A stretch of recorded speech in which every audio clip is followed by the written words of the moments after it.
Good morning, my girl. The place I noted earlier, let me illuminate the way. To the moonlight alcove, I suppose. Volfred indicates you can await the next cycle of the rites here. Small landing on the dark side of the sacred mountain.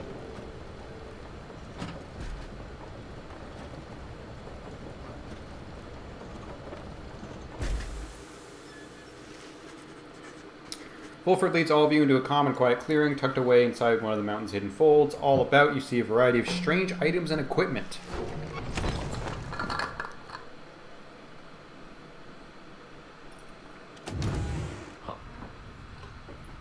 A lot of talking with Volfred. You find Volfred seemingly lost in thought, but then he turns to you. Greetings, reader. This wagon and I weave many memories together, and I could not help reliving some of them just now. I suppose some aspects of my past may be of relevance to you, given your role. If there's something that you wish to know, you need but ask. When did you earn a sentence? Volfred reminds you of someone you heard about long ago in the Commonwealth. The children of which you are now part seem to have a storied history. The two of them, the lone minstrel, seem to be old acquaintances. How long have they known each other? Ask to be excused. There's no need to take up more of Volfred's valuable time right now. I wouldn't have picked this except for the tag saying it reminds you of someone you heard about. So yeah, I'll ask that. You asked Volfred about his past in the Commonwealth and how it is he came to be in the downside. How rather forward of you, my girl. Most whom I have met during my travels here have been reluctant to approach the subject of one's history before one's exile. Nonetheless, I am happy to tell you. As a reader, I assume you are familiar with the stamping press. I owned and operated one. An illegal invention allowing written materials to be published at an extraordinary rate. In 617 AS, the Commonwealth was under siege from within, as anti-theocratic propaganda quickly spread. I took issue with the Commonwealth, the ban on literacy, the interminable wars against the high-wing remnants. I spread the truth about it all with my machine. Under pseudonym, of course. Still, I knew I was putting myself at risk, and sure enough, my stamping press was eventually discovered and burned to the ground. I, however, managed to elude capture for a while. But not for long enough. Here on the downside, I chanced upon the Nightwings, who were searching for a reader. In that respect, my past, I think, is similar to yours. Anyway, that is the long and the short of it. Now then, was there anything else? Oh, I can ask them all. Express interest in knowing more of how the Nightwings came to be here and Volfred's past connection to the group. I have been connected to the Nightwings almost since the beginning of my days in exile. They found me in a manner I understand, quite like how Hedwyn and the others found you. Back then, it was a smaller group than we have now. I joined an exile called Erisa, former exile Nightwings who can take up the rights along with Volfred, Orlek, another known as Orlek. Once in a while, we let little Tizo stand with us as well. He is rather older than he looks. The other triumvirats we stood against, they feared us. Only the Templars presented any threat to us in any given right. But there was a terrible accident. Erisa, we lost her, and Orlek, he was my friend. He fell from Mount Elodiel. We lost him as well, on the night when he was to be free. We were reckless, hasty, and I was powerless to stop any of it. Or I blamed the rights themselves, the circumstances that put us into danger. The downside has claimed many lives, yet this, it was too much. I vowed never again to don the mask and raiments. I had the black wagon cleared and buried such that it could not be used again. If the Nightwings could rise again, it would be under different circumstances, under new leadership, and towards a different purpose. That is all I wish to say of this, my girl. I wonder if Orlek killed himself, because he started, it was an accident, we lost Erisa, and then there's like the ... and then Orlek fell from the mountain. I feel like the implication there is Erisa was an accident, Orlek was not. Or maybe Sandalwood killed Orlek. I doubt it, but could be. My voice is hurting, but let's get through this. You asked Volfred about his history with the Lone Minstrel, and he seems to know quite well. Tariq was there with the Nightwings when they took me on. His manner has always been much as you have seen, although he is somewhat more cheerful now than I recall back then, if you can believe that. I think our plan has sparked a little fire in him, which is still only at 29%. He serves the rights and the Nightwings. I have tried to ask him of his past before, but he seems rather reluctant to speak of it, though it is plain that he's not from around here. This being the downside, I respect his wishes for some privacy. Nonetheless, although I do not know too much of him, I count him as a friend. I lost track of him for some time, though it was he who first informed me that the Nightwings had returned. He and Tizo were instrumental in our meeting. It's been good to see him doing relatively well. Anyway, was there anything else you wished to talk about for now? You thank Wolford for his time and bid him a good rest of the afternoon. Likewise to you, reader. Be well. Whew. I'm realizing I made quite the mistake, because Hedwyn's voice was by far the easiest and least straining on my vocal cords to do. And now I'm never going to see him again. Oh well.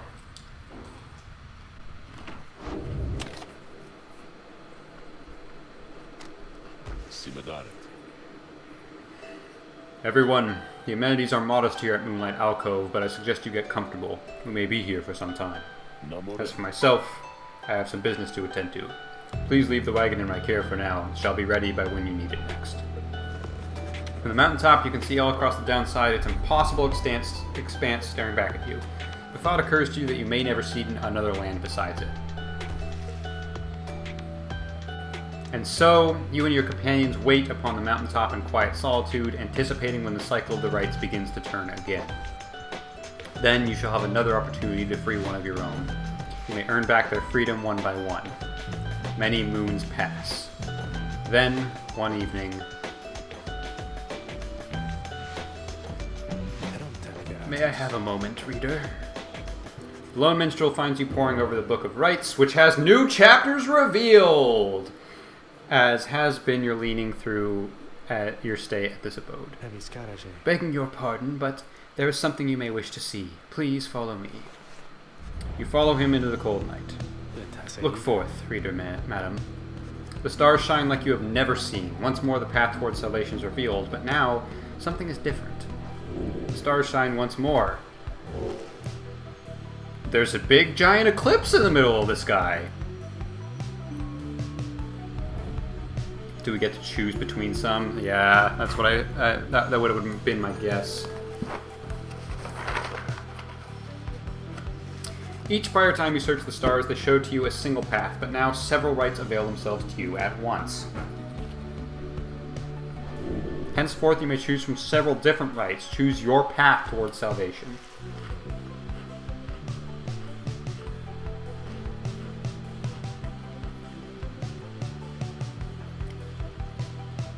These are all going to be 1-0, right?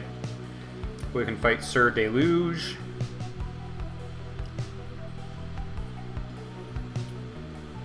Dalbert, who I don't remember much. I think we like him. I think he's an okay dude. And Lendell. I don't remember that guy's face. I do remember the Accusers. I think they were one of our first fights.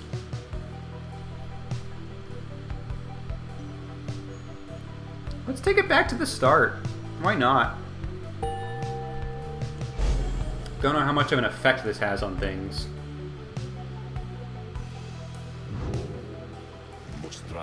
The stars urge that we go to the Spring of Jamur, a long way off. Wolford, sir, how are we to reach the Spring of Jamur in due course of time? You know full well, Tariq, preparations are complete. You think you see the Lone Minstrel smile ever faintly, but cannot be sure. I love that apparently Tariq, asked that question knowing full well what the answer was. Please ask the others to gather their belongings, rest, and then assemble at the wagon there at dawn. We shall be departing at that time. As you will, sir. The cycle begins anew. As the years advanced, you'll find there ought be fewer rites this time until once more we are to traverse Scribe's Gate. Okay, that checks out. Exactly how many it is difficult to say, but our next chance at liberty ought to present itself much sooner than before, so let's be ready for it. Now then, see you in the morning, reader. Your companions have not traveled far from Moonlight Alcove. Word of the news soon spreads throughout the group. Anybody want to talk? We don't have the option. Let's continue the journey. Next morning, Wolford calls everyone together before the Black Wagon. This old wagon is more than it appears. With Bertrude's aid, it escorted you across the sea to me. Now it shall escort us anywhere the stars require. Come and see. Wolford beckons you to join him in the wagon. Is it going to teleport or is it going to be an effing rocket? Something has changed about the wagon's interior. What looked before to be old cracks and signs of age now expose various intricate components once hidden from view. You are the Nightwings. You should travel in their customary way. Is it a hot air balloon? He turns to you, indicating levers and devices marked with symbols from the book. Now, reader, whenever you're ready, you may take us up. I'll show you how. And everyone else, hang on to something. Oh, we get to control it? Or we do get to control it? Oh, yeah, it's like an little airship. That's cool. After having soared into the sky, the Black Wagon remains aloft somehow. Never thought I'd soar like this again. Oh, by the scribes. By the Underking! The Nightwings sail the skies again wheresoever the stars may call for them. There is but one catch. The downside provides few locales suitable for landing. Though we should be able to find at least a couple landing places near to where we're going. We'll then make way by land or sea toward our destination. Now, without further ado, let us proceed. The Black Wagon can fly! Seek landing near the Spring of Jamur. Sail now the skies. Is it... I think... Yeah, I think we just click this, right?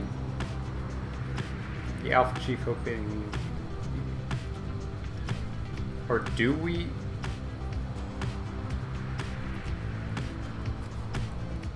Oh, it's not the arrow keys, it's WASD, my mistake. Well, that's cool.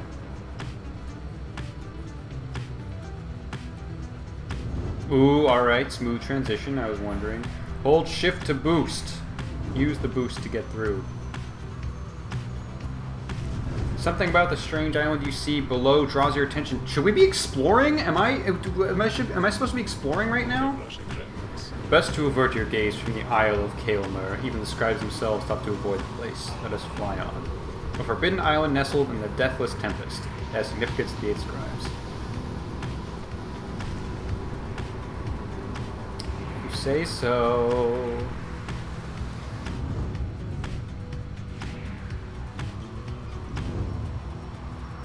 This is cool. I was not expecting this.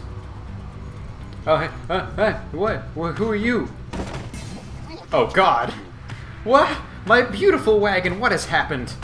Oh, but it is you, my wonderful Nightwings, come to play a little trick on your good friend Manly, Oh, how very, very, very clever of you and the damage you have caused my beautiful wagon. Doubtless, it was very, very minimal. Fear not, I can afford repairs. It is no inconvenience at all. Although I do have one request of you, to make amends, that is. When next we face each other in a right, and I trust you know what I shall ask of you, but would you be kind enough to stand aside and let the chastity prevail? Then we shall call it even, and when I return unto the Commonwealth, I shall see to it that you or your loved ones there are suitably rewarded. Now, ta-ta. I didn't mean to run into him, I didn't want to check out who it was. Okay. Point of interest, my close to learn more. The Spring of Jamur has always flown forth from the crushed carapace of Biolanthius, the legend of whose demise is a rather sordid tale. Perhaps you have already read it in the book. Not yet, because I haven't gotten a chance to look at the new chapters, man. Not all believe the book exists, of course, nor the greater titans, nor the rights. Colossal monsters that once roamed the downsides, scratched together, slew them one by one, and through this forged their points. I have encountered exiles believing that this titan perished quite by accident, rather than by a cunning trap laid for it by Jamur Menime. They took the titan for a common beast. Perhaps the stars shine down upon out-of-the-way locales such as this one to ensure that they alone shall witness the proceedings. Okay, cool. Let's land at Fall Flat. Page revealed, Jamur Valley. You touch down in the heart of Jamur Valley, where first you face the Fate and the Dissidents. You briefly wonder where they might be now and how they fare. I should have checked to see who those were so I could remind myself. You join your companions for a routine inspection of the wagon following its flight. Jodariel confirms the wagon's wheels withstood the shifting temperature and still appear to be in reasonable shape. Pamitha managed to calm some of the drive imps prone to dizziness or frenzy at high altitudes. Other than that, everything checks out and the rest of the crew got through the flight without complaint. You now have a little time before having to set forth by land. Beyond our crystal seeks Faye! Sir Gilman is shivering there after the Black Dragon's maiden voyage through the skies. Master Reader, this knight is very, very slightly out of sorts is all. He merely appears terrified, but he assures you that his seeming cowardice is but an optical illusion in this case. Pamitha overhears and joins you. Flying's not for everyone, Sir Knight. I'm tired. This knight heartily concurs, though how anyone at all can stand it he has yet to understand. Well, let's see. What's it like to swim the waters of the Sea Dominion? Ah, those glorious murky waters, engulfed in hideous warfare to be sure, but otherwise a joy to cut across, to feel the coolness of the waves beneath one's gill slits and the like. Though this knight is now accustomed to his life above the surface. Flying's just the same, Sir Knight. It resists those of us not born to it. I, in turn, have wondered what your seas are like, but the thought of swimming fills me with disgust. Though I haven't had to swim, and now you now have to fly. It's very brave of you, and you handled it better than some harp fledglings I've met in my day. You'll get used to it. She departs, but you sense Sir Gilman is feeling better after the exchange. Sir Gilman gained +1 hope. Wish him well. What do we got? Greastone. Exhibits a flagrant disregard there for them. Aw, that's cute. Whatever that achievement means. Exhibits a flagrant disregard for natural law, thus providing light entertainment, a keepsake from Mount Elodiel.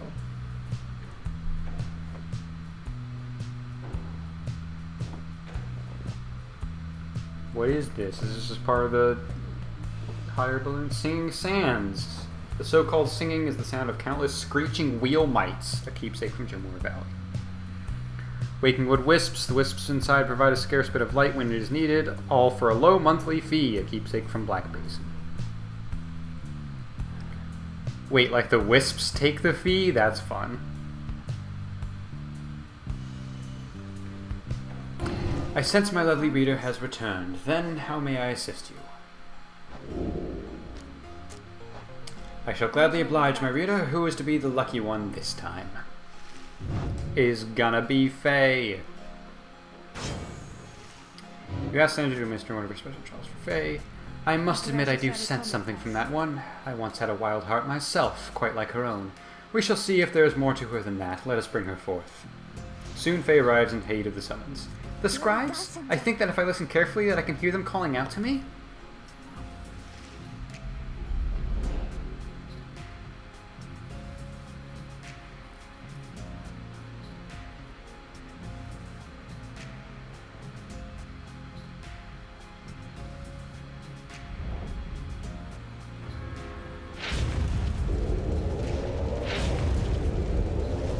The apparition Sandra appears and fastens her.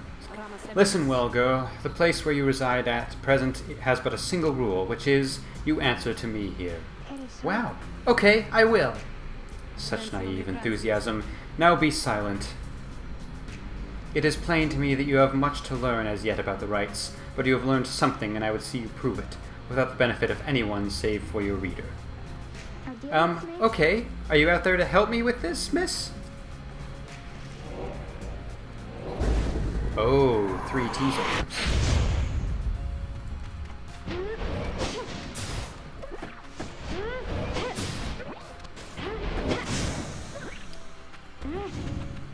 That simplifies things.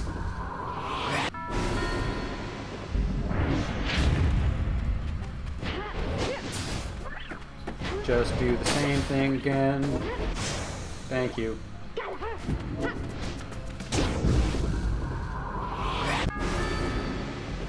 Normally the trials have been pretty difficult, but oh, he tried to do my thing, where I passed the ball to them to force them to die.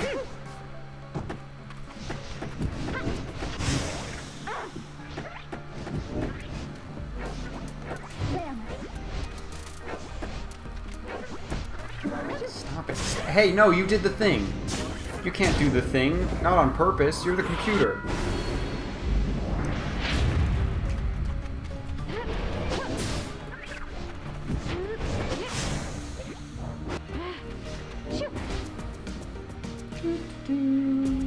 Oh, too bad. Very in character of Faye to wipe it in the enemies' faces that they lost. Okay, how did I do? How did I do? I must admit that you did better than I had expected, girl. You have passed this trial of yours. Some congratulations are in order, to you and also to your lovely reader. Now farewell.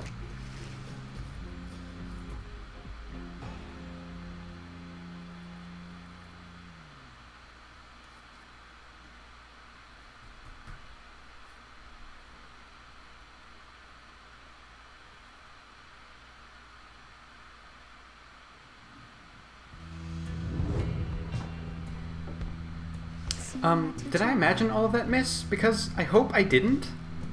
Wow, what is that you have there? You received Kaelmer's anklet. We'll see what that does in a second. But I want to see if she's got anything to say. My best friend in all the world come to visit me again. Does it make you uncomfortable, perhaps, that I should call you thus? Perhaps you think that you do not yet know me very well, but I know you just fine. You reveal a great deal to me when you come visit me like this. You are not the only one who can sense things in others, you know. She laughs to herself. One learns to read a bit when forced to suddenly appear within a book for 837 years or so, especially if one is wont to pry little, you understand, for it gets rather boring here. I know all about you, a crippled scholar who vowed to help her friends be free again, only to end up spending all her time talking to an apparition stuck in a stone. Oh, I know about your loves, or lack thereof, about your favorite pastimes. Certain habits you may be somewhat loath to admit. Fear not, of course, I use this special knowledge only as a means to entertain myself, I think. And if you don't like it, why, just keep your distance like so many of your predecessors. As for the other Beyonders, they are as wraiths to me as I must seem to all those idiots with whom you consort.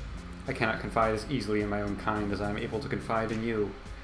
But I suppose that I have said too much. Thank you as ever for the visit. You have given me a lot to think about. More than you know. She laughs again softly.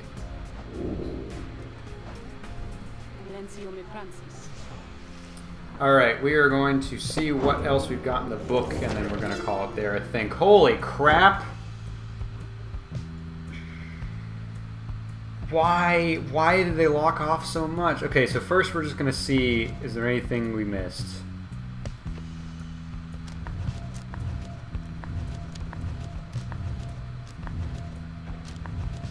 No, that's it. Okay. Moving on to Living in Exile. Observations and ruminations on surviving the downside. Spend soul at the slug market to reveal more pages. I have to pay for these? Okay. In the words of Jomur Menimane, the Alpha Chief. Once I too roamed free. I remember well those days in which I was called Chief. I traveled all the world over on my 4 good paws, and I was well adored. I wanted to grow stronger. Here at last I have. I shall not mince my words. This place shall either harden you or kill you. It shall haunt you with old memories. You share the exile's plight. My charge is to alleviate the sting of it for you a little bit and to prolong your stay, but only for as long as needed. Your charge is to return. We call this place the downside for a reason, but in time here you can learn to eat, to seek out shelter, and to find a certain beauty in unlikely places. Forsaken lands, concerning the races and ethnic groups displaced to and indigenous to the downside. Return to different regions to reveal more pages. Interesting. In the words of Molten Milithae, the Wild Witch. Oh, we have multiple pages for this one already. Years upon long years we spent distilling life essence from many things, which all once writhed under the auspices of their mortality, which we ourselves cut short. In this we have no regrets, for we learned much, and so, we think, did they. We earned the title Witch, and were forced to flee into the downside. Here we encountered Solium Mur, and soon we gained an understanding for each other. He bade us circumnavigate these lands and catalogue our findings. We felt a strong desire to expose the secrets of this land. He wished to yield benefit to those who followed in our wake. Indulge us both, then. Jomur Valley. The downside prairie first appears serene. It is not. The soil there accommodates only the region's brutish native vines and overbrush. The most likely food sources proved poisonous. Thus we journeyed further north. The climate there grew fouler to my senses, though the Kurd Jomur found it amenable. This sprawling valley, pocked with long evaporated lakes, gives evidence of the monstrosities which roamed this land. We found the region's western edge to be more pleasant on the whole. Therein we found sources of fresh water, whereas over to the east we found the edge of the land's most hideous decay. Should I give Joe Moore a Boston accent too to go along with Rukey? We'll see. Oh, there's still more. Mount Elodiel. That makes sense. Gaining the summit of the sacred Mount Elodiel involved no small amount of sacrifice and sorcery in varying proportion. The mountain's energies were palpable, the sensation that we felt indescribable. The lands we stood upon were closer to the stars than to the world we knew. It was upon this highest point in all the downside that we first made efforts to concoct this tome, which you now read. It was there that we were stricken with a vision of the cycle of the rites and felt together for the first a sense of freedom unlike any we experienced before. But that is a subject which our comrades shall illuminate in greater detail. Okay, is that it? Should be, right? Why are you still glowing? Celestial landmarks, in the words of Lou Sclerian Hundred Minds, the scholar. Pertaining to locales discovered to have cosmic significance, visit the celestial landmarks to visit more pages. Do you feel a kinship with the stars? You owe everything to them, perhaps one day even your freedom. I chased the stars across the river of my genealogy until they led me here. I demanded they explain to me the paradox of knowledge, for how is it that something can be shared but still contained within ourselves in its entirety?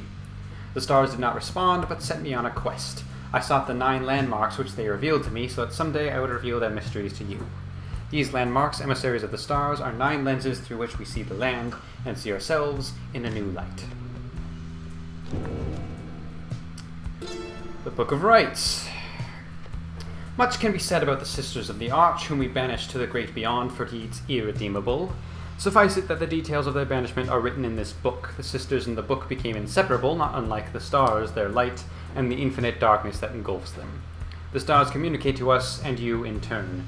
The words within this book are but an edifice, a simple surface. Look past the text to the hidden meaning, to the hidden power. The stars above, as they are not mere lights, these are not mere words. If you chance upon the Sisters of the Arch within their prison here, give them our thanks. Alright. Don't know what these 2 chapters are. Then we have the 9 triumvirates about the founding principles of the exile groups who shall forever conduct the rites. Prevail over your adversaries to reveal more pages. Whew. I'm getting tired, guys. But I'm not going to be able to remember which ones I've read and which ones I haven't, so I gotta do this all now. Whew! Do we have for all of the... No, it's just one for now, thank God.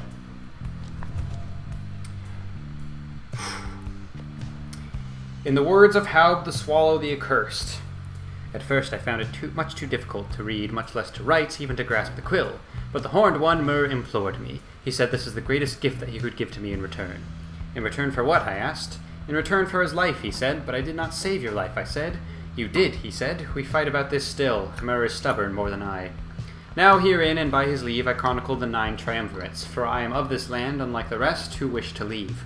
We knew not everyone could leave who wanted, seldom would the opportunity arise. Thus did we organize those striving for the chance into 9 sets of 3. The Beyonders. To call the Beyonders a triumvirate is to stain the other's efforts, yet I am beholden to describe them here.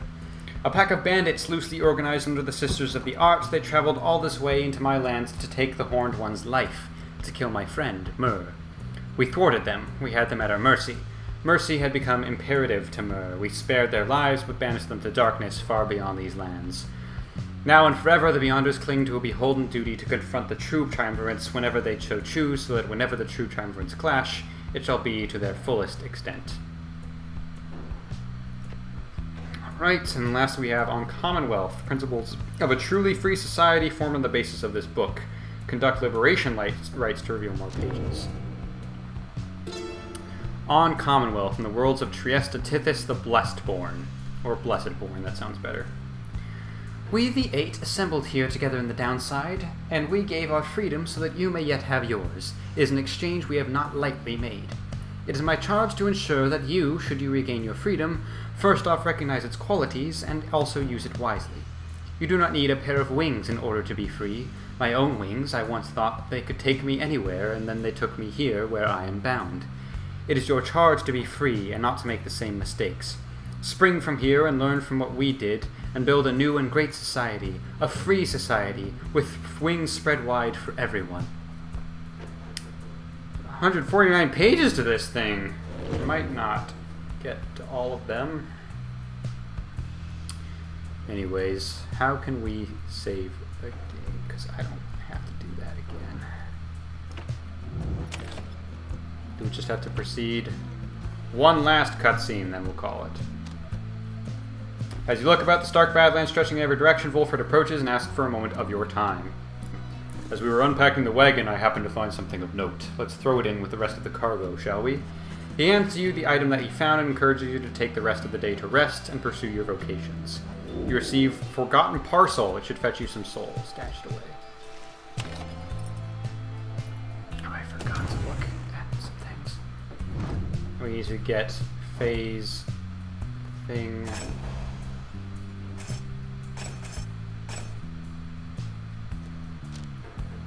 After Faecaster Aura can bounce off objects and solid surfaces. That's pretty rad.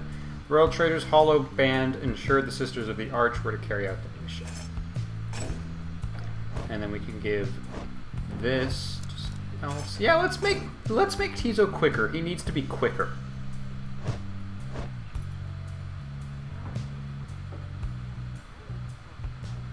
Can this even be? Yeah, it doesn't even work. I was gonna say.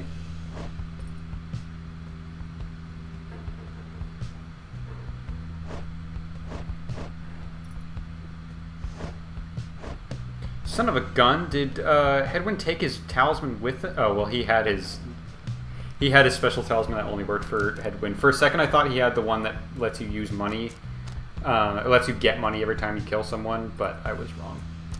Let's just do that. Let's just do that. I don't know. I don't care. Oh, I wanted to look at the parcel as well.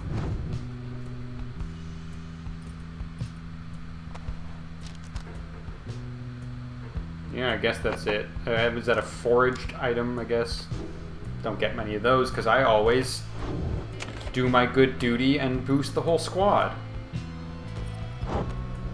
See, if I had invested in Hedwyn, I would be sad that he's gone. I guess we gotta do more of this.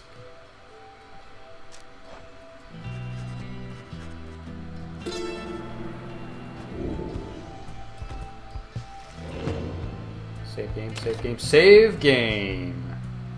That's enough for me. I'm still loving this game, still great, but I'm also very tired. So, with that in mind, good night, everybody.